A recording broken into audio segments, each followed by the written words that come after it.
I research things online for a living. So that means I spend a lot of time on Google. For me, like 80% of Americans, Google is my gateway to the entire internet. And I couldn't help but notice. Google has gotten a lot worse recently.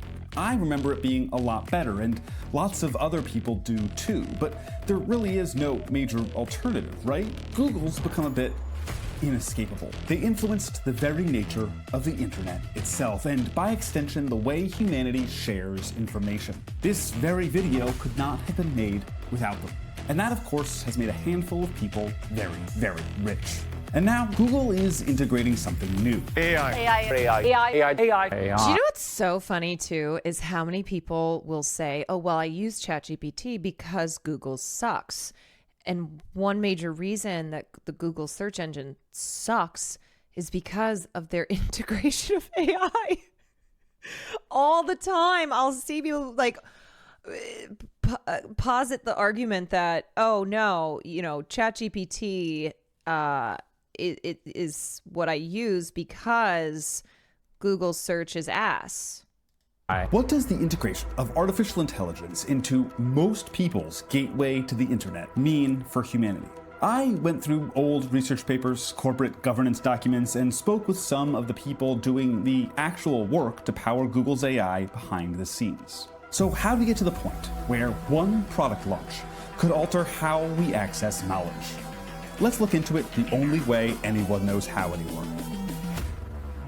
Here are 6 Google searches to tell the story of how Google stole the internet. Let's start simple. What is Google?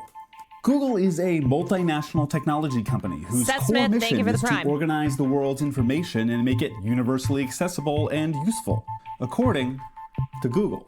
So let's find out what Google really is with Ed Zitron. He's a writer, podcaster, and PR expert who's been covering the tech industry for years. What is Google? So everyone thinks that Google is just Google search, and in many ways they're right. What is Google? Everything centers around that. What Google has become is a kind of an amalgamation of what is now about 10 to 20 different companies.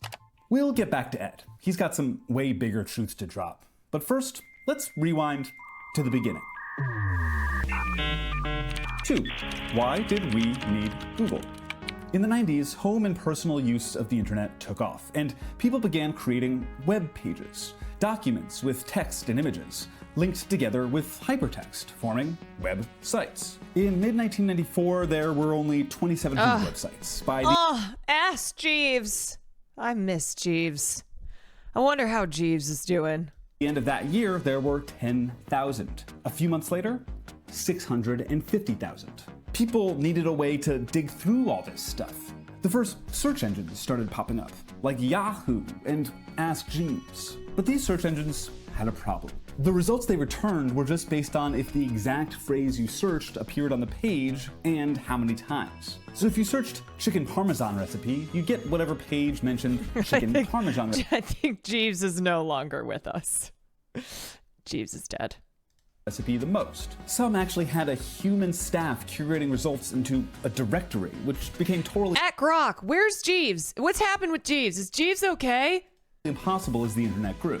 Now that I've gotten on the internet, I'd rather be on my computer than doing just about anything. In 1998, 2 Stanford researchers, Sergey Brin and Larry Page, published an academic paper, The Anatomy of a Large-Scale Hypertextual Web Search Engine. The paper suggests that the ideal way to find information online is not by how many times the search phrase appears on the page, but by the amount of other pages that link to it. So a search for chicken parmesan recipe would return the result that the most other sites said, check out this chicken parmesan recipe.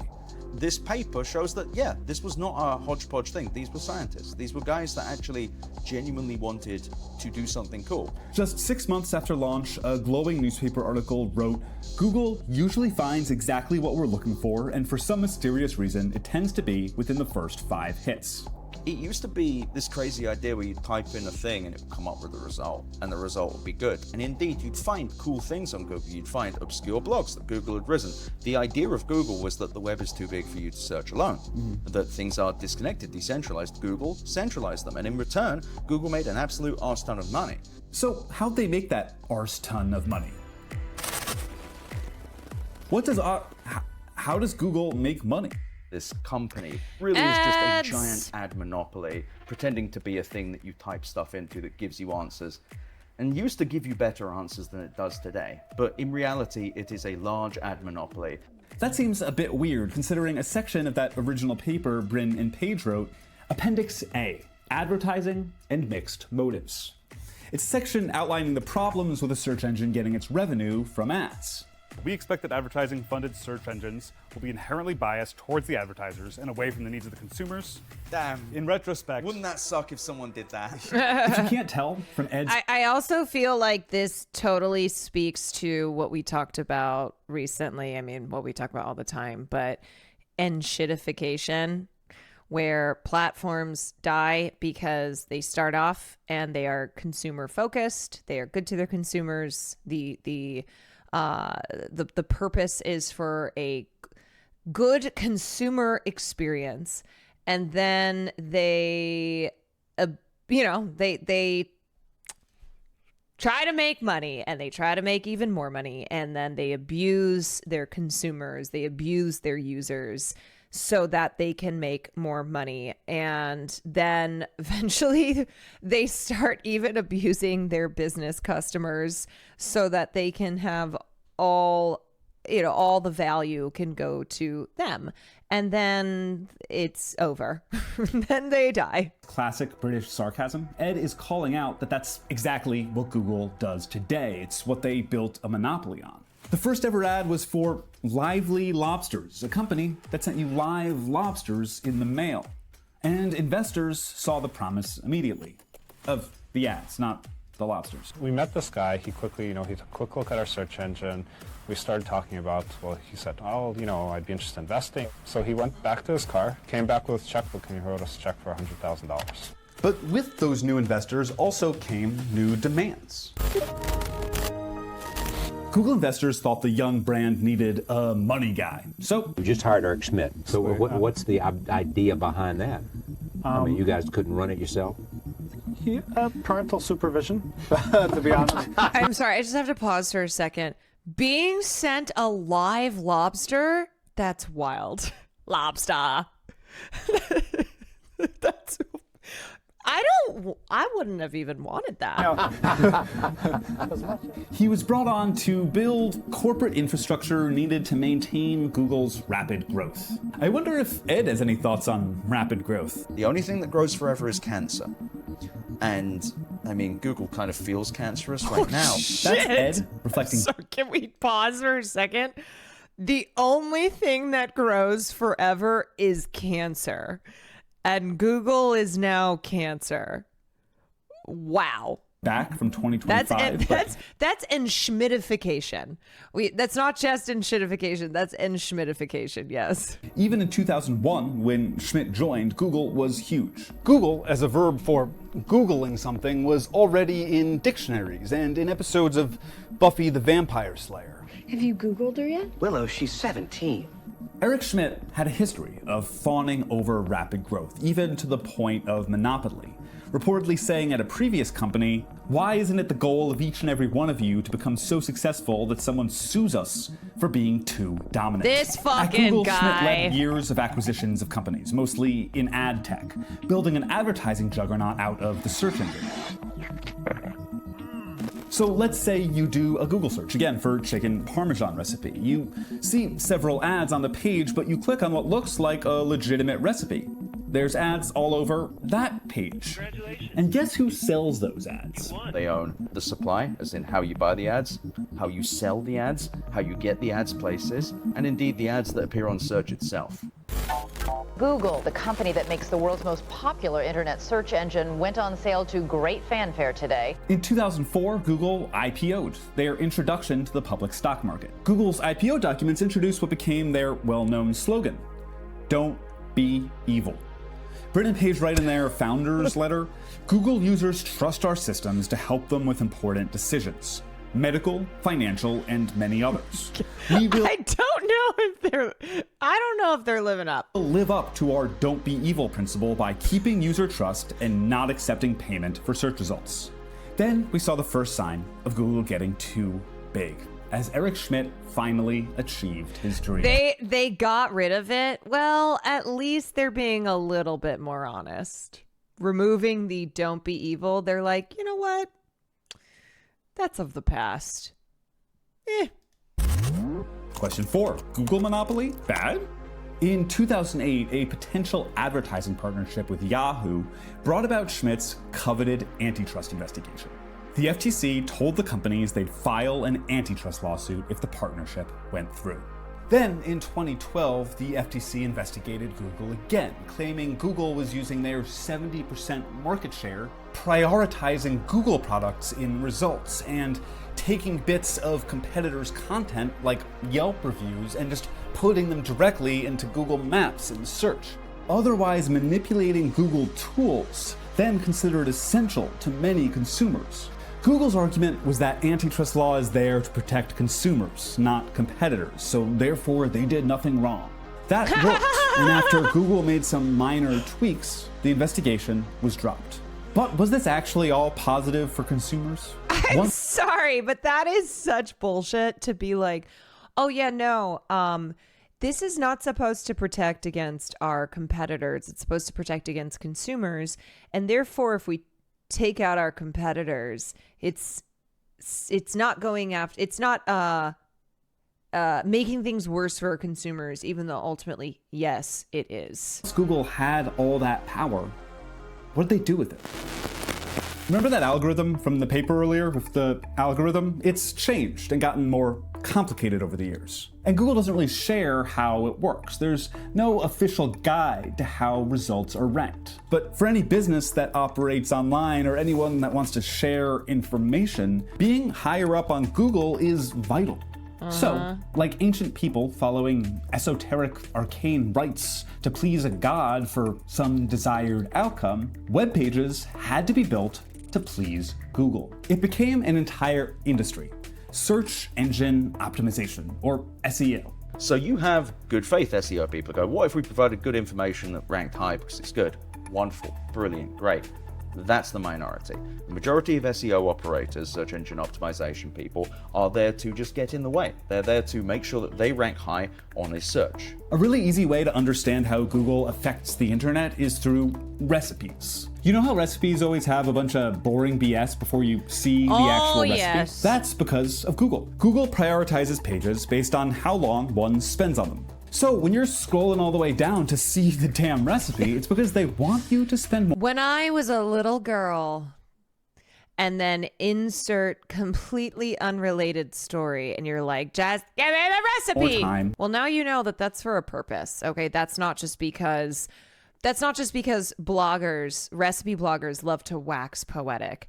It's because they have to, in order to be prioritized in the SEO. On the page. More time spent on the page meant more time spent looking at ads, which Google profits from. That's another thing that Google could have helped with. There's 17 different pop-up ads that make your phone 200 degrees. That's how you know it's an SEO operation. Except you want to know who's serving those ads? It's fucking Google. Google AdWords.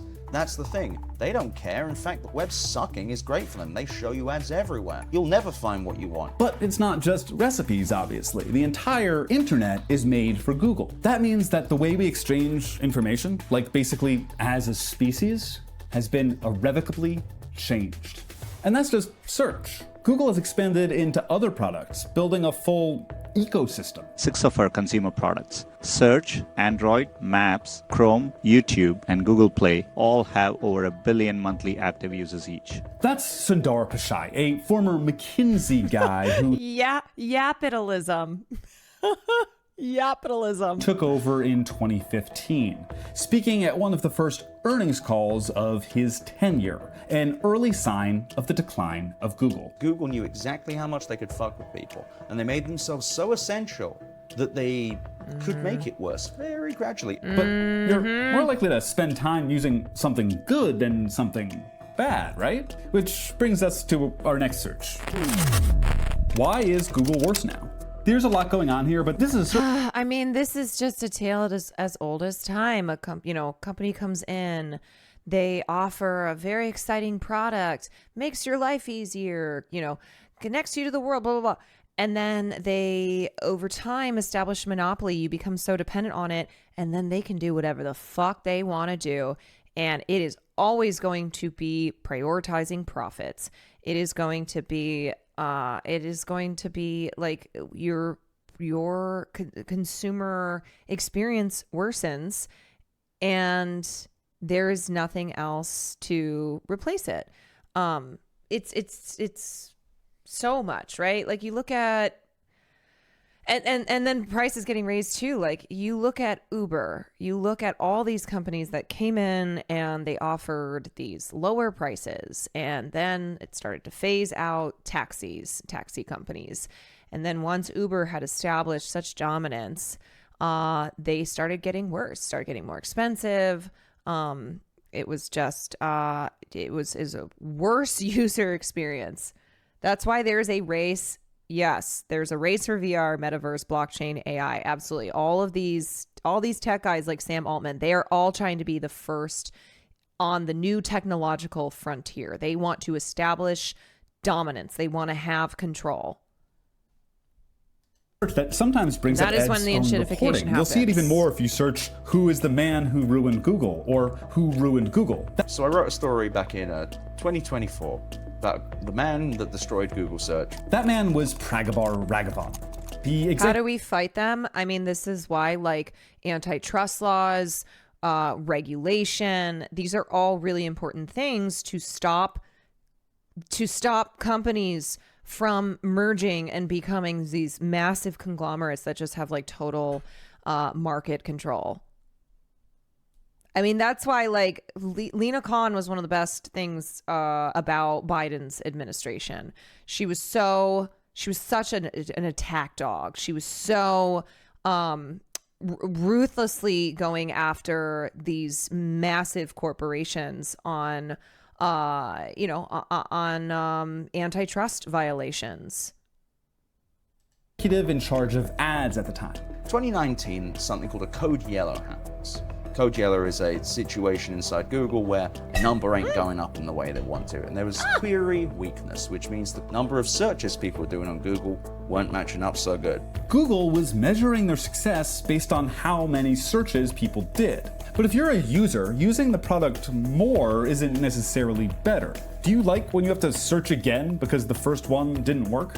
Still, Raghavan demanded that queries go up, to the chagrin of some engineers, who expressed that on an email chain made public during one of Google's antitrust hearings. In this horrible email chain, you're looking at them as Ben Gomes and Shashi speak to this other guy and go, hey look, if we change things to make queries go up, that might make Google search worse. And indeed, there is a line, and when I read this, I had to go and check I wasn't being pranked, where Ben Gomes says, I think that all Google cares about is growth.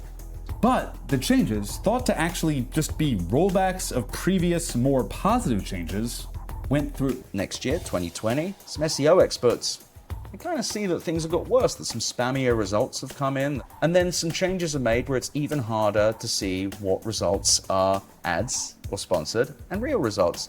Ads on Google search went from boxes on the sidebar to highlighted boxes within the search results to less obviously highlighted boxes to this one tiny little label saying ad. This isn't just Ed's theory. You can actually watch Google get worse through the amount of people complaining about it online. And there's an increase in people staying on Google after they search instead of going to a web page because Google traps them there. They don't care about whether you're finding things. Yeah, try again. If you find something, you might leave Google. That's not what Google's in the business of.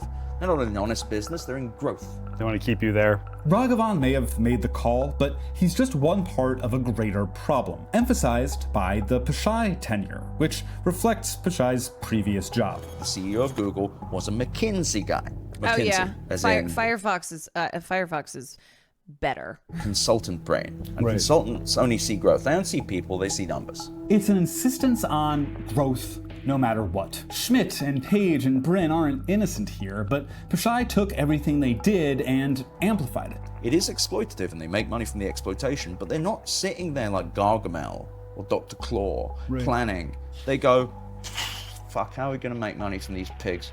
These people seem unhappy, but they're using it a lot.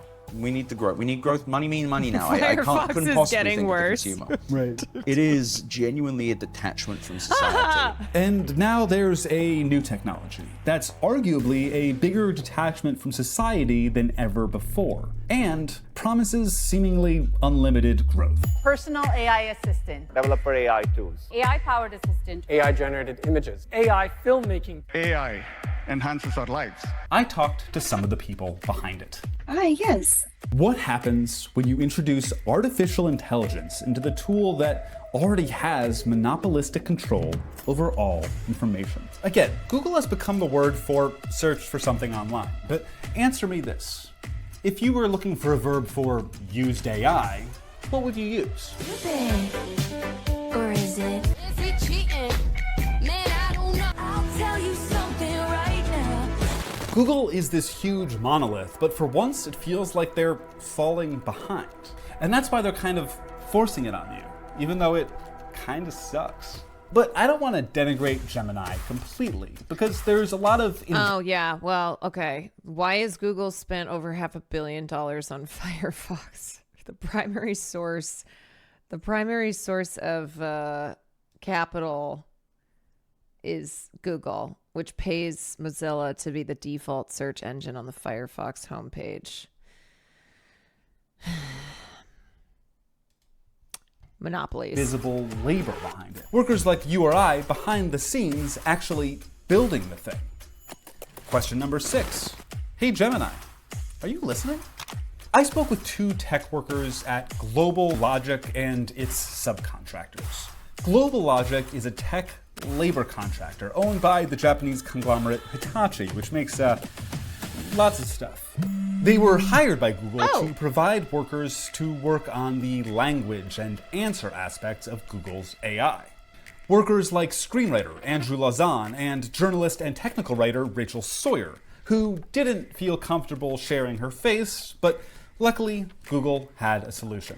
I am a cog in a prompt engineering machine of just output, output, output. If I had to describe my job in one word, I would say eerie, because you're extremely siloed. You're completely alone for all of the day. Both are interacting with Gemini all day, then suggesting and often making changes themselves. And they're expected to work very quickly. Yes, our productivity is always being logged. So how many minutes, down to the second that we spend in the tool. If we want to go take a bathroom break, we need to log out of the tool, fill out a form. Which means they're also brushed in their fact-checking, testing, and editing. They're often given as little as 6 minutes for a task. Are we putting the very best that we could out there? I don't think we are, because we're simply not given the tools to do that. And when they don't have time, they're often asked to do what many of us do when pressed for time. Ask AI. And if you didn't know something, they, instead of taking the time to do your own independent research, they just told us to ask Gemini. Because they wanted to get as many data points in. They didn't want you spending an hour doing your own independent research to make sure to get it right. They were like, just ask Gemini, be done in 5 minutes, and move on to the next thing.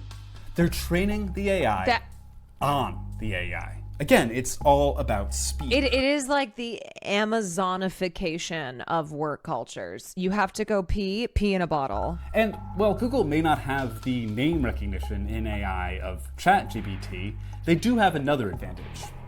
Everybody already uses them every day. Today, all of our 2 billion user products use Gemini.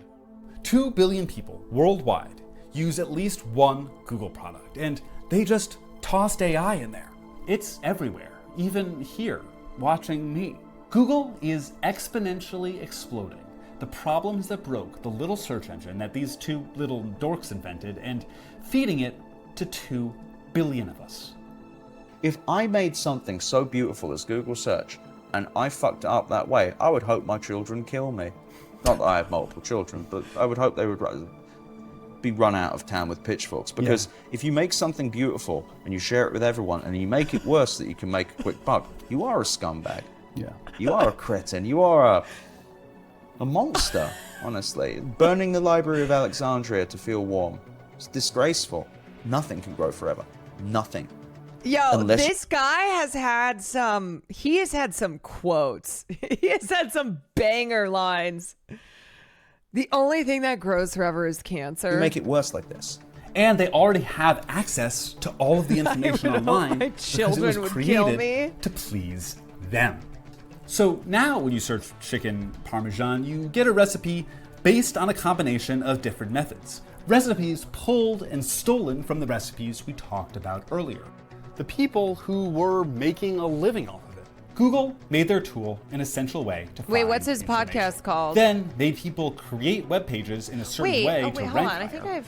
Then took control of most online advertising, one of the only ways to make money putting information online, put ads on everything, which made websites worse, then made it so people don't have to click on websites at all. So what do? Well, the government is trying to help. 2 new antitrust investigations were opened by the FTC, saying that Google had monopolized search and advertising. And it was determined that they had. Now the judge responsible is working on remedies. That's the antitrust version of sentencing. They're talking about selling Chrome. They're talking about Google having to share their search data with other people, as with other companies, other search engines. And they're just talking about breaking the whole damn thing up, which I think would be both very funny and a lot better for the web. But what can you do? Ed has an idea. This sounds dumb, but more people talking about it and saying Sundar Pichai, saying Prabhakar Raghavan, and this man had no SEO before me. Now all his SEO is just people talking about the article, which is so funny because you know what, someone like that, you can never take their riches or their power, but you can take their name. Mm-hmm. And I think that is a powerful thing. These men don't have our best interest in mind. I wonder if there's any kind of stigma at all attached to exploiting people. Bringing that stigma back, making sure that we don't lionize these disruptors who are taking away the middle class and making us give up our power through these weird myths that these titans of industry have our best interest in mind. I think it becomes... too, I think we've already seen this happen because it can feel impossible where you're like, how the fuck are we supposed to dismantle the ability for these billionaires to exist and to just keep growing exponentially and like the power that they have? What do we do? Well, one thing we can do is name and fucking shame and make them out to be the villains they are. And we've seen the impact that that's had on people like Mark Zuckerberg and Elon Musk, who have tried to do these rebrands, who are like, no, I'm cool. I'm your friend. And you just have to keep being like, no, we fucking hate you. Public shaming, we got to bring it back. We got to bring it back. Every time someone gets out there and is like, yeah, Elon Musk is the biggest fucking loser, fuck that guy. Is it going to take all his billions away? Is it going to take his power away? No, but it's at least something. Bring back the shame. Yes. A lot of these tech guys, I think, flew under the radar, right? And then they started to become so wealthy and started to cavort around with celebrities and started amassing all this power. And it's our job, like it's the jobs of journalists, but also we the people to publicly shame them, to be like, we know what you fuckers are doing. We see you. You're not the like cool, fun nerd guy who's made all these great products. You are a capitalistic pig who is concerned only with amassing even more wealth. So we're going to shame you. We are, if it's the least that we can do, you fucking parasites. Pass issue immediately, because a free platform that is poorly kept means that the majority of people who do not have a ton of money will be given poorer information and be more open to manipulation. The internet was formed by Google because with a little bit of good tech, massive growth, and the power of capital, they were able to seize control of the basic operation of it all. But what happens when the good tech is gone? Now, it's just a tool for funneling money to wealthy executives and investors. Don't let them tell you otherwise. They are monopolists just like the barons before them, and they need to be treated like it. Thank you so much for watching, and if there's a story in tech that's making Yeah, you they nervous add for the philanthropists to future their of bios and humanity think we're or going to gobble that anything down that's like already robots. affected you, Yeah, I mean, it's like Bill Gates, had so much goodwill. And then people started to catch on, and his name was associated with Epstein, and he went through that divorce. And Melinda Gates, hinted at the fact that his relationships with sex criminals like Epstein played a role in them breaking apart. And so I do think we have to understand and look at these tech billionaires as the new class of oligarchs, as these are people who, because of their wealth and power, are running the world. And they're not cool dancing nerds on stage. They're not unveiling these amazing products that are going to change our lives. We have to see them for who they are and what they seek.